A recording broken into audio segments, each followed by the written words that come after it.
Assalamualaikum warahmatullahi wabarakatuh. Alhamdulillahi rabbil alamin. Hamdan katsiran tayyiban mubarakan fi.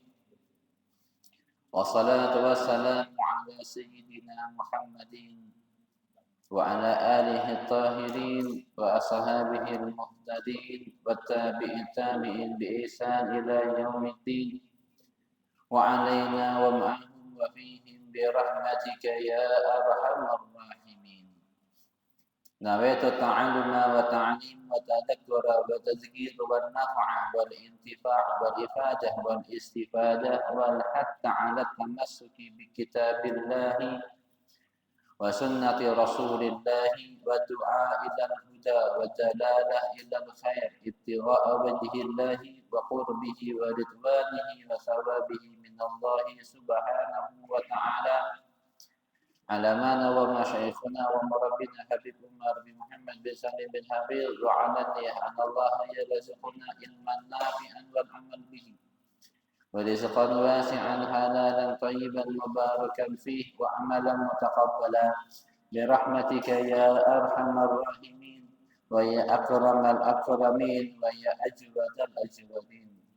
قال المصنف رحمه الله تعالى الحبيب عبد الله بن علي بن محمد الحدث في كتابه نفعنا الله به بعلومه في الدار الآمين إلى أن قال حضرة المحترمين والمحترمات para alim ulama, para sepuh bini sepuh, para ustadz wal asatidah, dan wabil khusus segenap jajaran takmir yang dirahmati Allah Subhanahu wa taala beserta seluruh para jemaah Bapak Ibu semuanya, yang semoga Allah Subhanahu wa taala apa yang telah kita laksanakan pada saat ini setelah melaksanakan salat subuh berjamaah dan kita berzikir dan kita lanjutkan dengan mengaji kitab yang dikarang oleh Habib Abdullah bin Alwi Al-Haddad, sahibul Ratibul Haddad.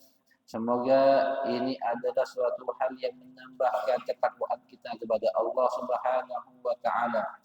Semakin bertambah keilmuan kita, semakin dekat kita dengan Allah dan Rasul-Nya. Semoga Allah Subhanahu wa taala kita semua mendapatkan curahan rahmat dan barakah dari Allah Subhanahu wa taala di masjid yang penuh dengan barakah ini.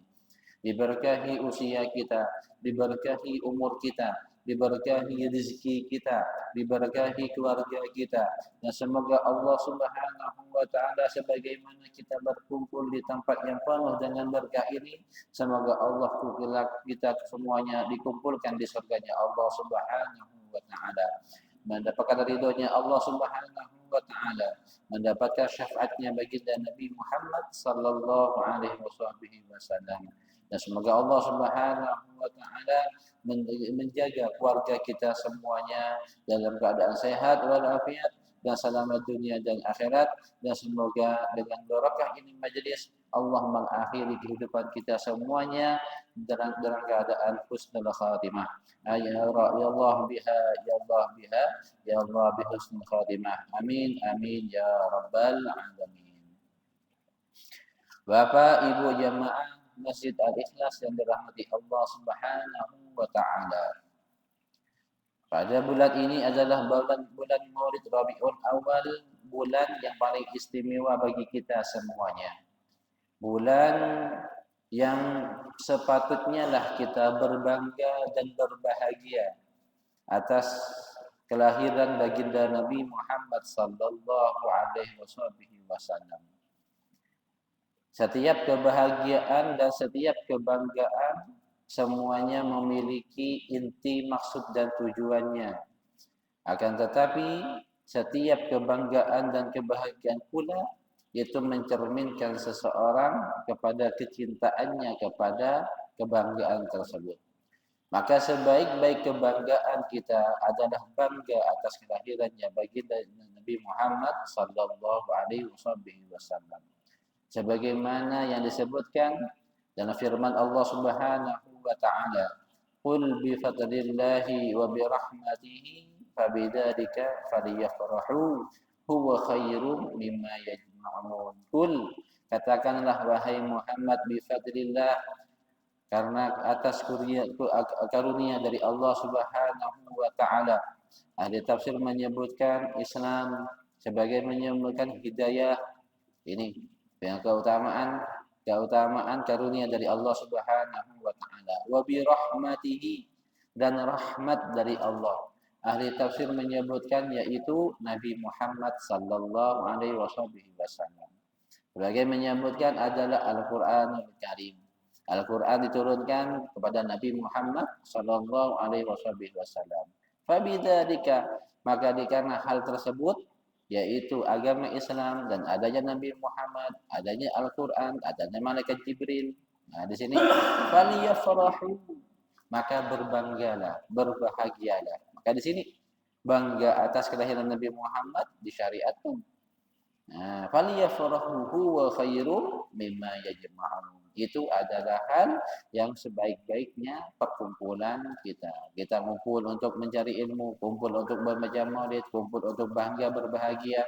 Maka ini adalah suatu hal kebanggaan dan kebahagiaan yang kelak akan menjadi saksi atas kecintaan kita kepada baginda Nabi Muhammad sallallahu alaihi wasallam. Maka ini kebanggaan yang menjadikan suatu hal yang sangat baik untuk kita semua. Semoga atas kelahirannya Nabi Muhammad SAW kita bangga dan bahagia dengan mengungkapkan kebanggaan-kebahagiaan tersebut dengan apa?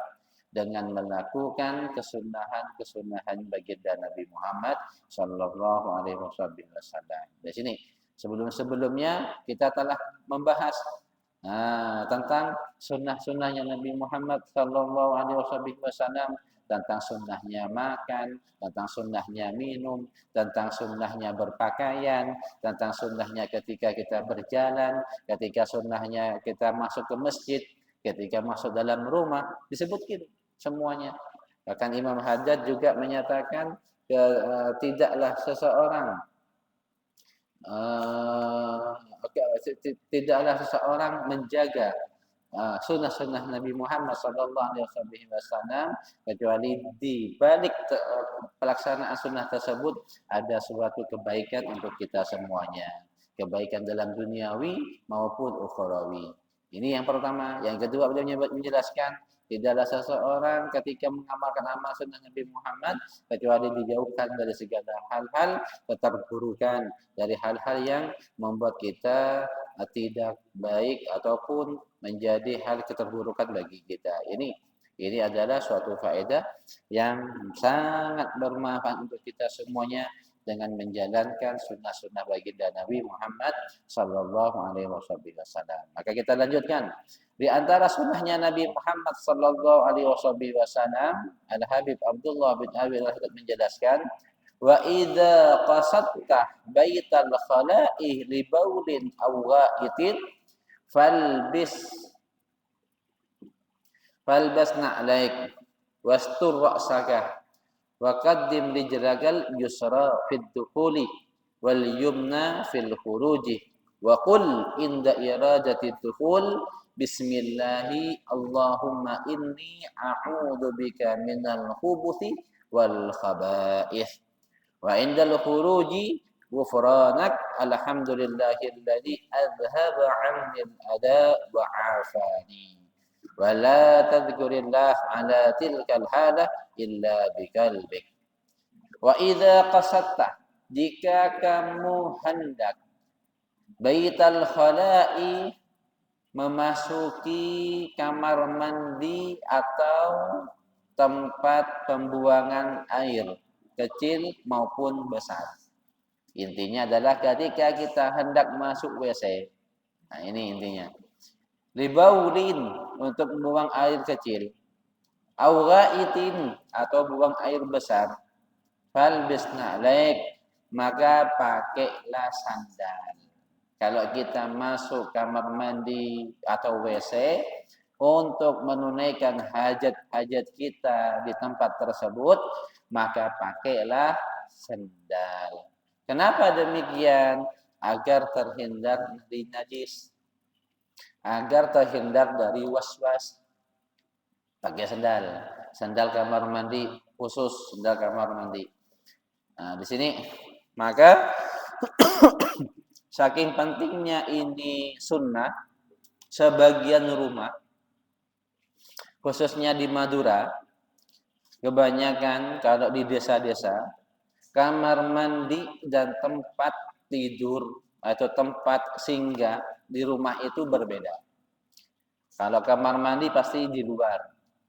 Nah, pasti di luar. Ini karena mereka memiliki lahan besar karena mayoritas sebagian tempat di desa-desa itu lahannya luas. Maka kamar mandi taruh di luar. Agar kenapa? Agar ketika dia menuju ke rumah pakai sendal. Nah, ini maksudnya. Karena di antara sunnahnya adalah adabnya adalah pakai sendal agar terhindar dari najis. Di sini pentingnya. Dan juga tidak ada rasa was-was. Ketika dia pakai sandal, dia sudah yakin bahwasanya benar-benar dia dalam keadaan tidak dalam keadaan najis. Wastur ra'sa. Nah, pakai penutup kepala. Pakai kopiah. Di kamar mandi juga pakai kopiah. Nah, kenapa demikian? Karena disebutkan seseorang ketika memasuki ke kamar mandi memakai kopiah, ini adalah bagian dari adab sebagai bentuk adabnya seorang manusia untuk membedakan manusia itu dengan lainnya. Nah, maksud ini bahkan kalau misalkan nggak ada kopiah, terus buru-buru nih ke kamar mandi, maka paling tidak minimal menutupi kepala dengan telapak tangan seperti ini. Masuk kopiah, tutup kepala. Nah, di sini. Oke, penutup kepala. Wa qaddim rijalaka yusra. Ketika masuk dalam kamar mandi, dahulukan kaki kiri. Sebaliknya kalau memasuki masjid, ketika kita memasuki masjid, tempat-tempat yang mulia, tempat-tempat yang diistimewakan, masuk masjid, masuk ke sekolahan, masuk madrasah, masuk rumah kita, tempat kita tinggal, dahulukan kaki kanan. Tapi kalau ke kamar mandi, masuk diawali kaki kiri. Wa fid dukhuli wal yumna wa fid dukhuli wal yumna fil khuruj. Dan kalau keluar didahulukan kaki kanan. Nah, ini. Kalau keluar dahulukan kaki kanan. Dan ucap ketika masuk ke dalam kamar mandi, ketika mau masuk, bukan ketika masuk ya, ketika mau masuk, bukan ketika sudah masuk, bukan ketika di dalam kamar mandi, atau bukan ketika berada di WC, bukan, tapi ketika mau masuk. Apa ini katakan? Bismillahi Allahumma inni a'udzubika minal khubuthi wal khaba'is. Bismillahi, dengan menyebut nama Allah. Luar biasa.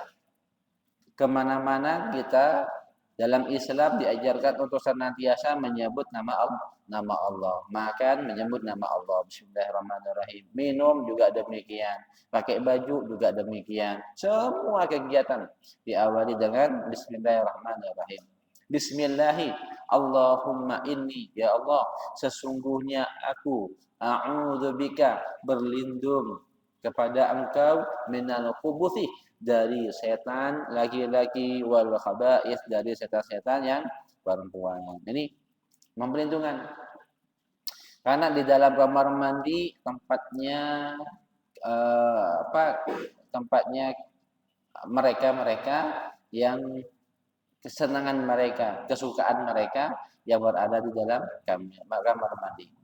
Jadi kalau jin itu suka di tempat-tempat yang jorok, suka tempat-tempat yang kotor, suka tempat-tempat yang najis. Nah, ini kamar mandi. Maka kita berlindung dari Allah Subhanahu wa taala, berlindung kepada Allah Subhanahu wa taala dari segala bentuk godaan setan ataupun jin yang berada di dalam kamar mandi.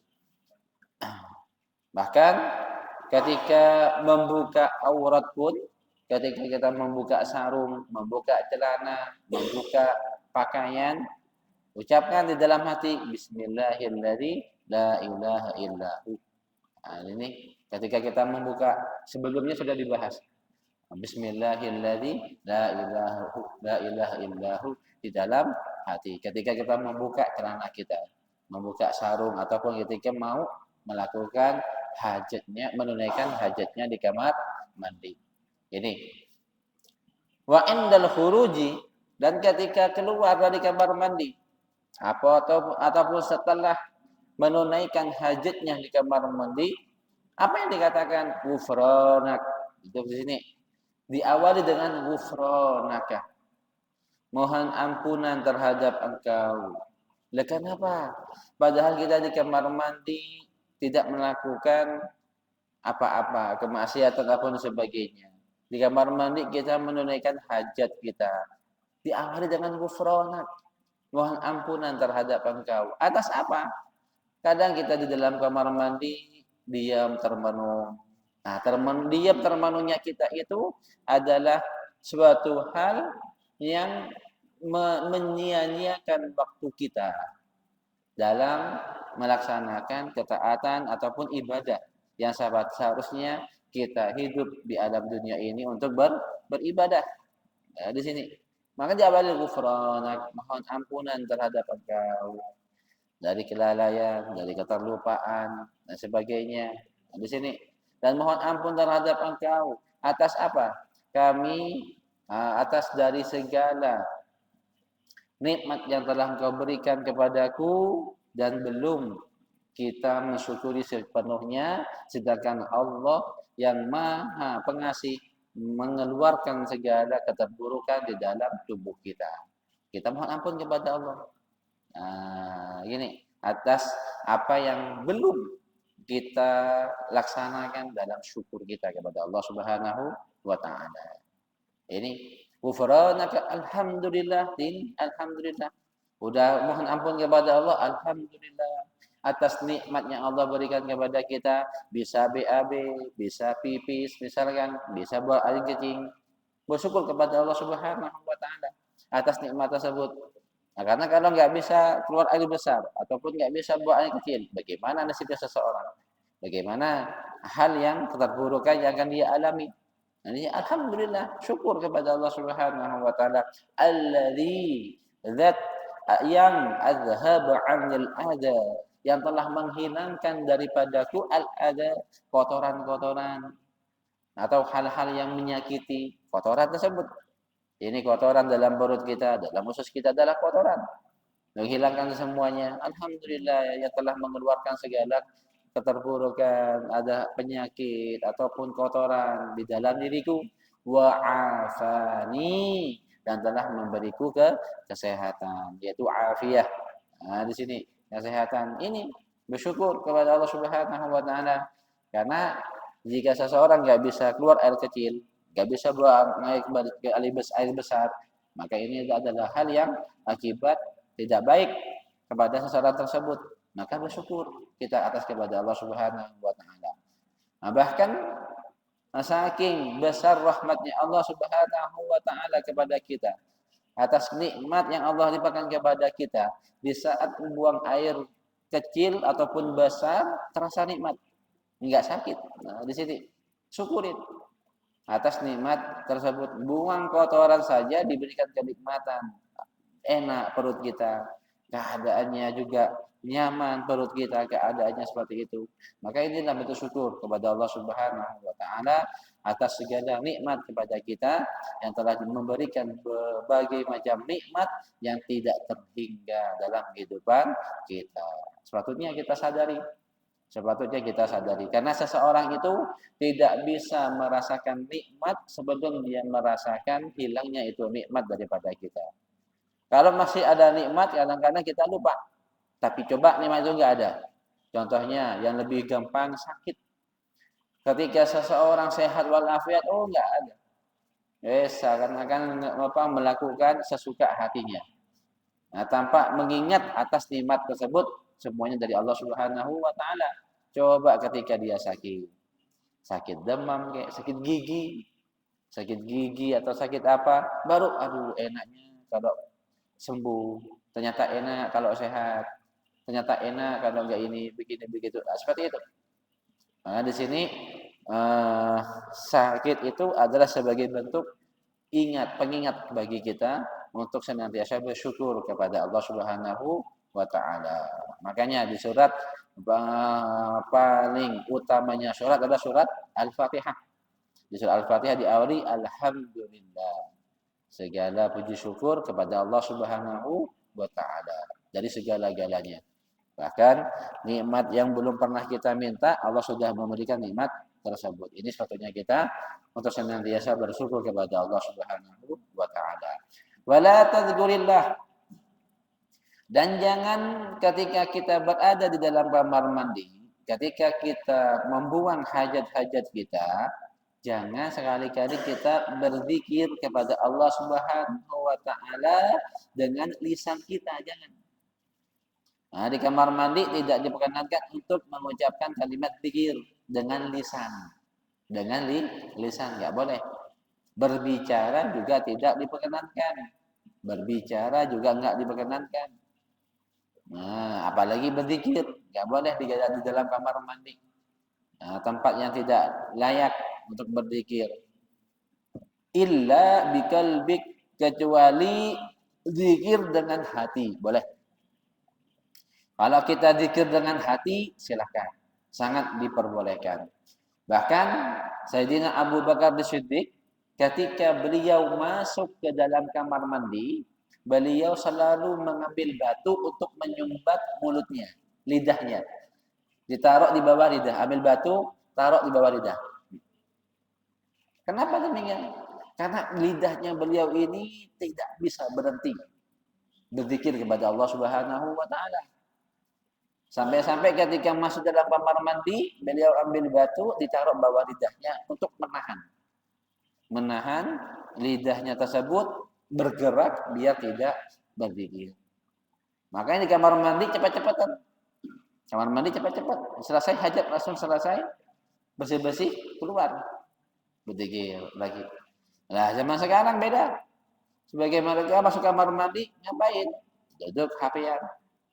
Nah, di sini sambil baca koran sebagian mereka, sambil main game sebagian mereka juga begitu.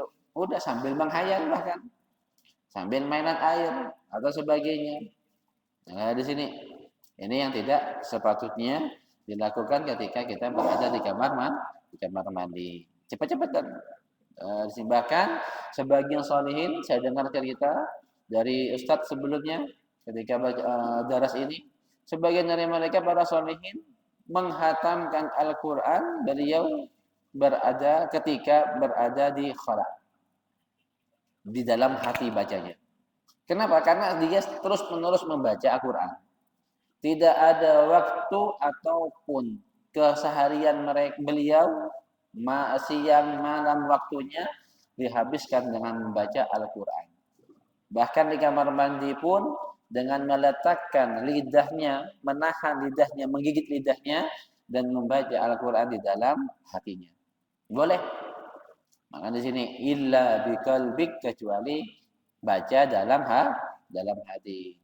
Al-Habib Abdullah bin Husain bin Tahir, pengarang kitab Sulam Taufik, ketika beliau berada dalam kamar mandi, memanfaatkan waktu beliau di dalam kamar mandi dengan bagaimana? Gantian membaca kitab, gantian membaca nasihat dengan saudaranya. Ketika salah satunya di kamar mandi, maka yang di luar membaca kitab dengan suara yang nyaring. Ya, dengan suara yang nyaring. Ada kenapa? Agar waktunya tidak hilang sia-sia. Saking jaganya waktu beliau agar tidak hilang dengan sia-sia. Wala tastahib syai'an maktuban alaihi ismullah ta'ala. Dan jangan membawa sesuatu yang bertulis Allah Subhanahu wa taala. Enggak boleh membawa kertas ataupun buku ataupun ada jimat yang bertuliskan Allah, enggak boleh bawa. Nah, di sini ijlalan lahu, sebagai bentuk pengagungan namanya Allah, maka nggak boleh membawa sesuatu yang ada namanya Allah. Bahkan ada sesuatu yang nggak boleh membawa nama. Bahkan disebutkan juga nggak boleh membawa sesuatu yang bertuliskan Muhammad. Nah, sebagai bentuk penghormatan kita kepada Nabi Muhammad, jangan membawa nama ataupun tulisan yang bertulis Muhammad. Nggak boleh.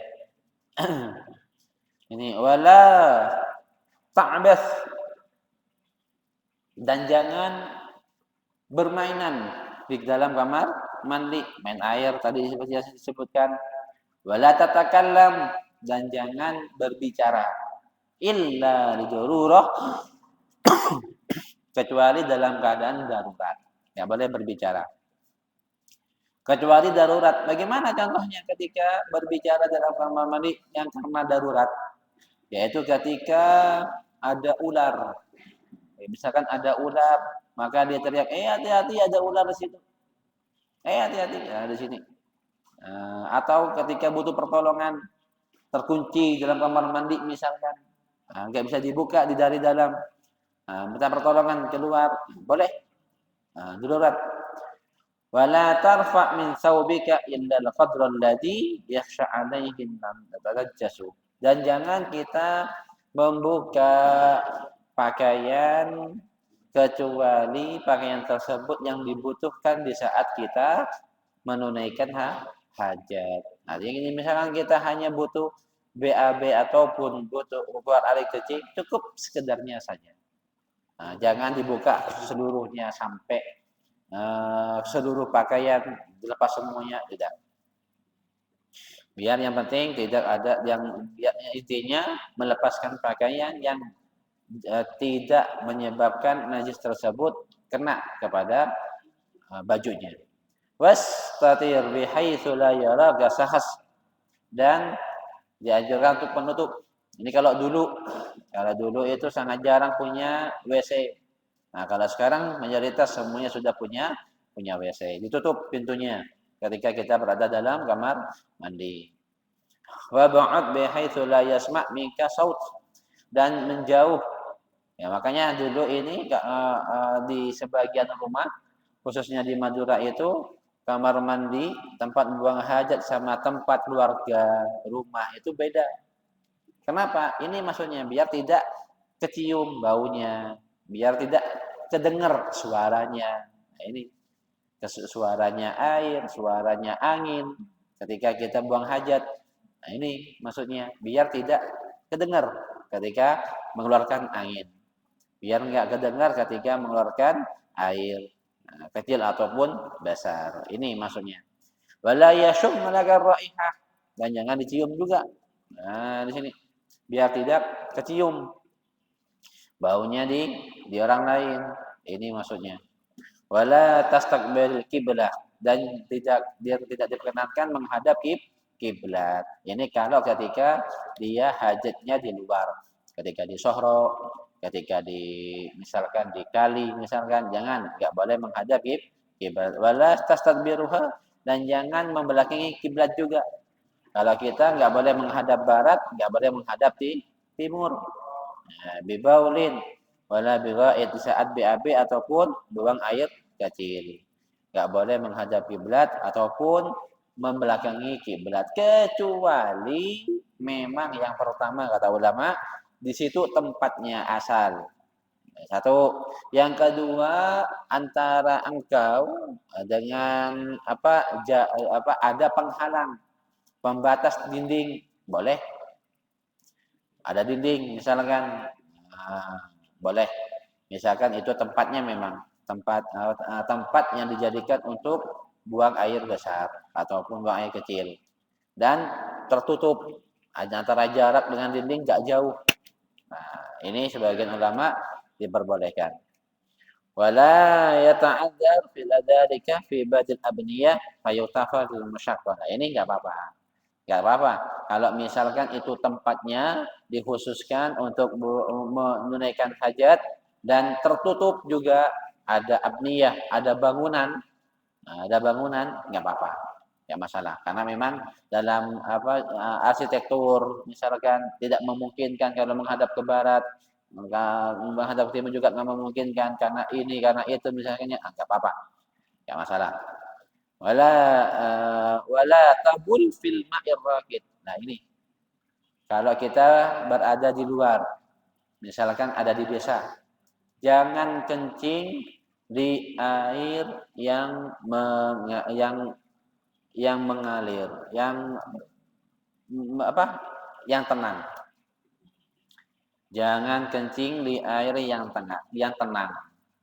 Yang tidak mengalir maksudnya. Wa in kana katsiran, walaupun airnya itu banyak. Kenapa demikian? Banyak hal-hal yang tidak baik ketika pipis buang air kencing di air yang tidak mengalir. Bisa di situ ada hewan buas, buaya. Buaya ini tenang, salah satu sifat hewan yang sangat tenang, tidak bergerak dia.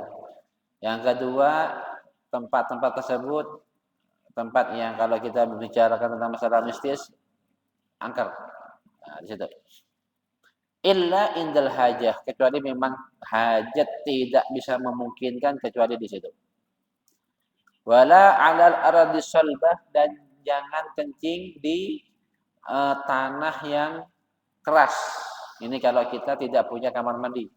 Misalkan kita ada di jalan ataupun lagi mendaki khususnya, jangan kencing di tanah yang keras. Kenapa demikian? Khawatir nanti terkena najis kembali ke pakaiannya atau ke tubuhnya. Nah, di sini. Wala fi mahabirih ala dzalika ihtiras min al-bauli alladhi amma adzab al-qabri minhu. Dan jangan kencing atau pipis di arah angin yang berhembus. Nah, enggak boleh. Misalkan angin berhembus ke arah barat misalkan, jangan kita menghadap timur. Atau angin berhembus ke arah selatan, jangan menghadap ke utara. Jadi, kenapa? Agar air pipis tersebut tidak mengenai anggota tubuh kita, tidak mengenai badan kita, ataupun tidak mengenai baju kita. Nah, ini fa'alaika bil istibra minahu jahdaka min ghairi khurujin ila hadil waswas. Dan setelah pipis kita istibra. Bagaimana istibra itu? Ada dengan dua cara. Yang pertama adalah dengan cara mengurut. Nah, ini yang pertama, wa yahsulu bitanahnuhi wan natril dzakar. Dan bagaimana cara istibra? Itu dengan cara berdaham. Dengan cara berdaham. Yang pertama, berdaham. Artinya berdahamnya bukan berdaham keluar, berdaham ke dalam. Nafas. Gitu, bukan ini. bukan keluar, tapi ke dalam. Biar ke dalam ketika daham, mesti ini tarik nafas ke dalam. Gitu, seperti itu. Berdaham ke dalam. Yang kedua, wanadrid dzakar, yaitu dengan mengurut bagian zakar. Bagaimana ngurutnya? Seperti tangan kiri. Pegangnya bagaimana? Pegangnya yaitu ngurut di bagian di bawah. Di bagian bawah, terus urut ke atas hingga keluar. Seperti itu. Di bawah ini yang ke bawah. Seperti ini, mohon maaf. Ini pegang. Ini yang bagian di bawah. Bagian bawah. Urut. Nah, langsung tegar. Urut ini kalau laki-laki. Kalau perempuan di bawah bagian pusarnya. Ditekan. Gitu. Dia ke bawah. Nah, kalau perempuan dari atas pusarnya, bawah pusar, telan ke bawah. Diurut. Nah, sebelah kiri. Nah, terus seperti itu. Biar ini diantara caranya istibra. Wa imrarul yad ala asfalihi birifqin, yaitu menjalankan, yaitu mengurut dengan tangan kiri kita asfal dari bawah dengan pelan. Nah, itu kalau laki-laki dari bawah, kalau perempuan dari atas. Wa yastanji bil hajar tsumma bil ma'. Nah, kalau enggak ada air, maka istinja dengan batu. Lebih utama batu dengan air. Kalau enggak ada, maka langsung pakai air. Ini umumnya mayoritas kita. Kalau tidak ada batu, Nggak ada air, maka semisal dengan batu, tisu. Misalkan kita ke mall, misalkan di Surabaya rata-rata jarang ada air, kamar mandinya jarang ada air. Nah, pakai tisu, misalkan seperti itu. Fa in iktasarta ala ahadihima falma afdal. Kalau kita pengen ringkas, maka pakai air. Wa qaddimil qubul fil ma wa akhiruha fil hajar wa qul ba'da al istinja Allahumma hassin faraji minal fawahish wa tahhir qalbi minan nifaq. Nah, di sini. Nah, ketika kita mau bersuci, yang diawali dulu ketika kita mau bersuci dari bagian kubul dulu. Kubul dulu dibersihin. Nah, udah itu baru misalkan BAB ya langsung setelahnya BAB. Nah, lalu apa yang diucapkan? Allahumma khashin farji minal fawahish. Ya Allah, ini doanya. Dalam hati ketika kita bersuci, bersih-bersih baca dalam hati. Baca dalam hati. Allahumma ya Allah, hassin farji, jagalah kemaluanku. Allahumma hassin farji. Ya Allah, jagalah kemaluanku. Minal fawahish, dari pekerjaan-pekerjaan yang tidak baik. Nah, ini doa. Mohon kepada Allah agar kemaluan kita terjaga dari hal-hal yang tidak baik. Wa tahhir qalbi minan nifaq, dan jaga dan sucikanlah hatiku dari hal-hal munafik. Ya, hal-hal sifat-sifat munafik. Sifat munafik itu ada 4. Nah, bersihkan, sucikan hati dari sifat-sifat munafik. Apa saja sifat munafik? Yang pertama adalah jika diberi kepercayaan, dia berkhianat. Kepercayaan. Jika diberi kepercayaan, dia berkhianat. Disuruh menjadi tukang jaga, malah menjadi tukang membantu komplotan perampok misalkan. Disuruh jadi diberi amanah jabatan, malah dibuat melakukan kejahatan. Ini enggak amanah namanya. Ini sifat munafik. Yang pertama adalah jika diberi amanah, dia khianat. Yang kedua, jika dia berbicara, maka dia berbohong. Nah ini. Kalau dia berbicara, maka dia berbohong. Apa itu berbohong? Yaitu mengungkapkan kalimat yang tidak sesuai dengan kebenarannya. Berbohong. Mengungkapkan sesuatu tidak sesuai dengan kebenarannya. Ini berbohong. Yang ketiga adalah jika dia takhasum, berseteru, bertengkar, punya masalah dengan sesama, maka dia bermain curang. Nah, ini jika dia berseteru. Ketika dia berseteru, ketika dia ada masalah di antara mereka, maka dia bermain curang. Bagaimana main curangnya itu? Berbagai macam hal. Nyewa saksi lah, mendatangkan saksi palsu, membayar hakim misalkan, melakukan yang penting dia curang dalam hal-hal segalanya. Di sini. Ini yang ketiga. Yang keempat adalah idza ahada ghadara. Kalau dia berjanji, punya perjanjian, ghadara, maka dia mengingkari. Nah, ini punya janji dengan seseorang, makanya ketika kita melakukan perjanjian, minimal untuk biar tidak melepas mengingkari janji, katakan di awal, insya Allah jika tidak ada halangan, saya akan hadir. Insya Allah. Diawali dengan insya Allah. Jangan langsung kalau, Pak nanti hadir ya. Oh siap, saya hadir. Nah, ini adalah janji. Maka kalau nggak ada tepati, minta maaf. Mohon maaf kepada yang undang tadi. Tapi kalau insya Allah, kalau misalkan kosong saya hadir. Nah, begitu. Insya Allah. Ini banyak makna dari pemaknaan dari insya Allah tersebut. Dan juga makna sebagai keberkahan juga untuk kita dalam setiap melakukan kegiatan. Ini. Maka ini adalah bagian dari adab-adab yang harus kita amalkan wabil khusus di bulan yang penuh dengan berkah ini, bulan kelahiran baginda Nabi Muhammad sallallahu alaihi wasallam. Mari bersama-sama kita hidupkan sunnah-sunnahnya di dalam rumah tangga kita, di dalam keseharian kita, di dalam hidup kita. Lakukan sunnah-sunnahnya Nabi Muhammad, karena setiap dari sunnahnya adalah pahala bagi kita sebagai bentuk wujud kecintaan kita kepada Nabi Muhammad sallallahu alaihi wasallam. Semoga menjadi ilmu yang bermanfaat dan berkah untuk kita semuanya. Dan semoga Allah Subhanahu wa taala kita semuanya mendapatkan ilmu yang bermanfaat dan semoga menjadi sebab musabab ridha dari Allah Subhanahu wa taala. Amin amin ya rabbal alamin. Bismillahirrahmanirrahim. Alhamdulillahirabbil alamin. Allahumma shalli wa sallim ala sayyidina Muhammadin wa ala ali sayyidina Muhammad. Allahumma inna nas'aluka fi kulli khairin bima sa'alaka minhu 'abduka wa nabiyyuka sayyidina Muhammadin sallallahu alaihi wasallam wa na'udzubika min kulli syarrin استعاذ منه عبدك ونبي سيدنا محمد صلى الله عليه وسلم انت المستعان ولك البلاغ ولا حول ولا قوه الا بالله ربنا اتنا في الدنيا حسنه وفي الاخره حسنه وقنا عذاب النار صلى الله على سيدنا محمد وعلى اله وصحبه وسلم اللهم اشهد ان لا اله الا انت الى حضره النبي محمد صلى الله عليه وسلم الفاتحه.